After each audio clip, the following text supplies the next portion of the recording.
Guys, welcome back to my channel. आशा करती हूँ कि आप सब लोग ठीक होंगे। हाल ही में मैंने अपने इंस्टाग्राम पर स्टोरी पर एक पोस्ट किया था। उसमें मैंने आप लोगों को पूछा था कि आपको किस बारे में वीडियो चाहिए, videos on temples and churches from south side of the Goa और north side of the Goa. उसमें ज़्यादातर के लोगों ने नॉर्थ साइड को सपोर्ट किया था। नॉर्थ साइड के लोगों को ज़्यादा लोगों ने वोट किया था, लेकिन साउथ साइड जिन लोगों ने बोला था वो भी कम नहीं थे। कुछ 9 पॉइंट से साउथ साइड हार गई थी, ऐसा बोल सकते हो।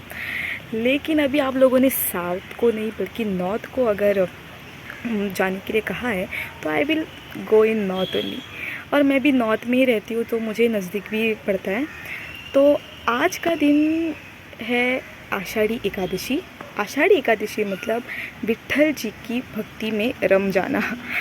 आषाढ़ी एकादशी हिंदू धर्म में एक बहुत ही बड़ा क्षण होता है। ये जो फेस्टिवल है ना, वो ज़्यादातर के महाराष्ट्र के लोग करते हैं, लेकिन हमारे गोवा में भी लोग सेलिब्रेट करते हैं। सेलिब्रेट मतलब जिस तरीके से महाराष्ट्र में सेलिब्रेट होता है उस तरीके से नहीं, लेकिन कुछ अलग तरीके से लोग अपने घर में अच्छे अच्छे पकवान बनाते हैं। उसके बाद श्री विट्ठल जी की, मतलब जो विष्णु जी का अवतार है, श्री विट्ठल जी और उनकी बीबी रखुमाई जी की पूजा करते हैं, अर्चना करते हैं और भजन होते हैं। आज से हमारे गोवा में भजन कीर्तन के कार्यक्रम शुरू हो जाते हैं। मतलब जो कुछ भी भजन किया जाता है, हर एक मंदिर में कीर्तन किए जाते हैं। उसके बाद भजन कॉम्पिटिशन्स वगैरह होते हैं, बच्चों के लिए, महिलाओं के लिए, मर्दों के लिए, सबके लिए वो भजन कॉम्पिटिशन्स वगैरह शुरू हो जाते हैं।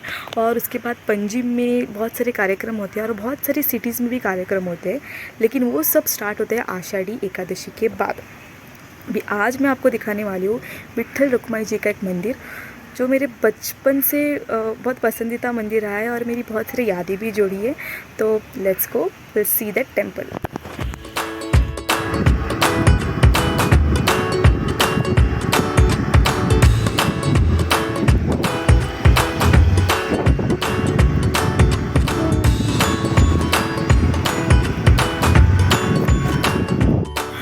तो अभी मैं पहुंच गई हूँ, इस मंदिर के नज़दीक ही हूँ।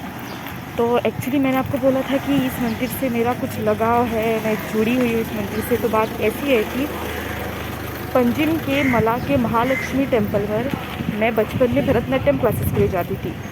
तो मई मंथ में क्या होता था, जिस हॉल में हमारी भरतनाट्यम क्लासेस रहती थी ना, वहाँ पर कभी कभी शादी हुआ करती थी, कुछ फंक्शन हुआ करता था। तो तभी हमारी जो टीचर थी वो हमारे क्लासेस इस मंदिर में लिया करती थी।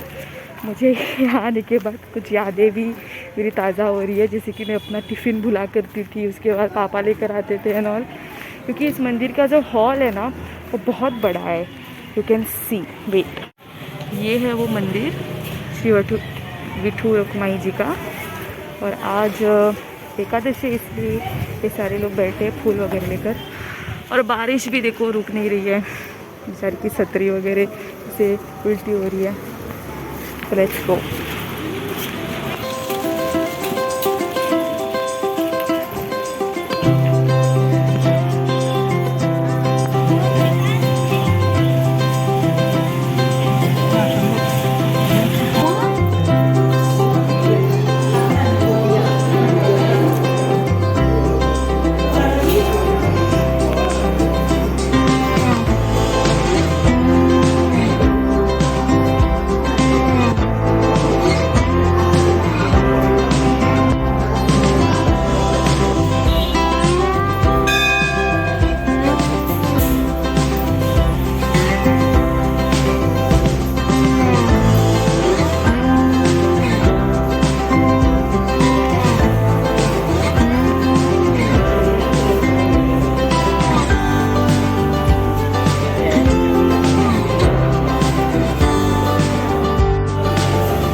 हो गए विट्ठल मावली जी के और थोड़ी यादें भी ताज़ा हो गई, प्रसाद भी मिल गया।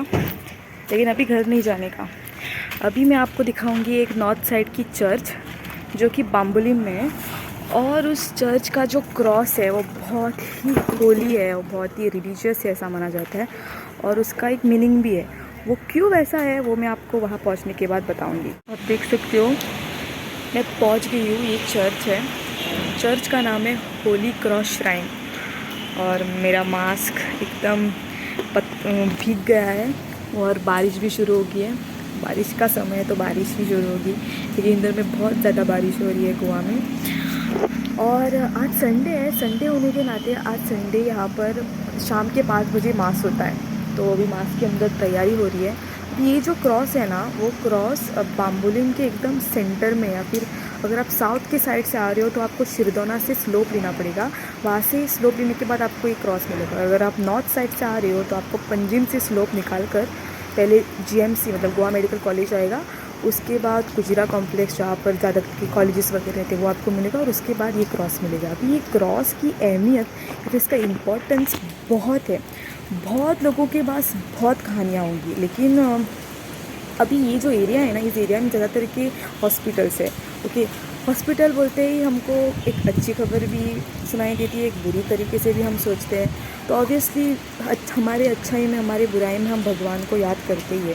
एक्चुअली भगवान को हमें हमेशा याद करना चाहिए, लेकिन लोग सिर्फ जब बुरे संकट आता है ना तभी ज़्यादा भगवान भगवान करते हैं।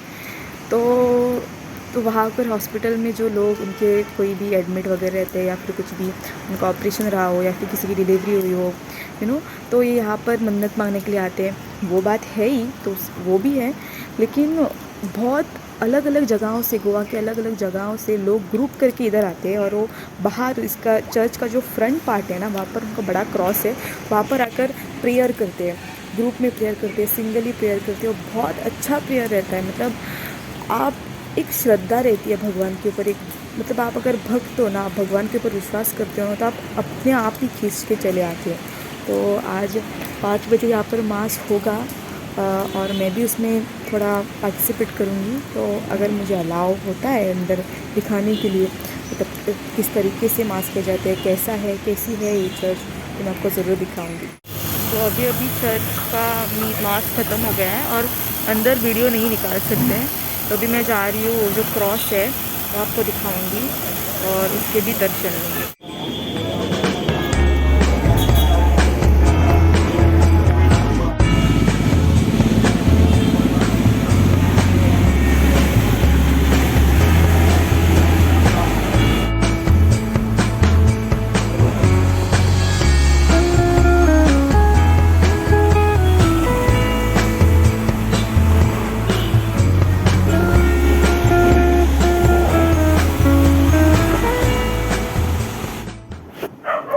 And finally I am home guys. इतने ऑलरेडी भूखने लगे हैं, लेकिन आज का दिन सच में बहुत अच्छा था। पहुँचते पहुँचते मुझे कुछ 15 मिनट लगे, क्योंकि बाम्बोलिम तो वैसे भी नज़दीक है, लेकिन थोड़ा सा लेट हुआ क्योंकि मुझे थोड़ा साइबर कैफ़े में काम था। और उसी के साथ मैंने ये भी रियलाइज़ किया कि आज ईद भी है। मेरे बहुत सारे मुस्लिम दोस्तों ने मुझे बुलाया था ईद के लिए, लेकिन मैं नहीं जा पाई। I am really sorry for that, क्योंकि मेरा आज का जो शेड्यूल था वो ऑलरेडी सेट था, तो इसलिए मैं नहीं जा पाई। लेकिन सबको हैप्पी ईद, हैप्पी बकरी ईद। और आज का एक बहुत ही रिलीजियस दिन रहा। तो आज का थॉट ये है, what ever happens for reason. आपको पता चल ही गया होगा, जो कुछ भी होता है उसके लिए कुछ जो रीज़न होता है, लेकिन क्या रीज़न होता है वो आपको अभी नहीं पता चलेगा। मतलब कुछ तो ऐसा कुछ रहा होगा, उसके लिए वो हुआ होगा, और कुछ तो अचीव करना होगा हमको, या फिर कुछ हमारे लिए होगा जो हमारे स्टेटस को मैच करता है, या फिर हम उसके लिए बने होंगे, उसके लिए वो चीज़ हुई होगी, तो इसीलिए वो घटना आपके साथ घड़ी होगी। जैसे कि थोड़े लोगों को कम मार्क्स मिलते हैं, और अगर उनको किसी दूसरे कोर्स में जाना होता था लेकिन उसको नहीं मिला, तो उन लोगों ने कोई दूसरा कोर्स ज्वाइन किया। लेकिन उसके बाद जब उनको पता चलता है, आफ्टर कपल ऑफ ईयर्स, जब उनको सक्सेस मिलता है, वो सोचते हैं कि मैंने अगर वो उसी कोर्स में मैंने किया होता अपना लाइफ। फॉर एग्ज़ाम्पल, मुझे कॉमर्स में जाना था लेकिन मैं आर्ट्स में गया, लेकिन आर्ट्स में जाने के बाद मुझे पहले से लगने लगा कि मैंने कॉमर्स में थोड़ी और मेहनत करनी चाहिए थी, कॉमर्स में तो अच्छा होता है। लेकिन जब आप प्रोग्रेस करने लगते हो उस पर्टिकुलर फील्ड में और आपको सक्सेस मिलता है, तब आपको ऐसा लगता है कि अरे मैंने तो ये सोचा नहीं था, लेकिन अभी ये जो मैं कर रही हूँ या फिर कर रहा हूँ तो मुझे बहुत ही अच्छा सक्सेस मिल रहा है। सो हमेशा सोचो कि जो आपके साथ हुआ है ना, वो कुछ अच्छे रीज़न के लिए ही हुआ होगा। मतलब बुरा लगता है लगता है तो थोड़ा लगाओ, रो लो, मतलब थोड़ा वो फील भी करो, लेकिन जल्दी से उसके ऊपर कम बैक करो। मतलब अगर आप उसी में रहोगे ना कि मेरे साथ बुराई हो रहा, मेरे साथ मुझे जो चाहिए था वो मिला ही नहीं, तो अब उसी में रह जाओगे। तो इसलिए always remember what ever happens for a reason. तो उसी के साथ साथ मैं अपना ब्लॉग एंड करती हूँ। आई होप आपको मेरा ब्लॉग पसंद आया होगा। यहाँ तक अगर आपने देखा होगा तो लाइक करना, शेयर करना और प्लीज़ सब्सक्राइब करना। Bye bye, see you in the next video.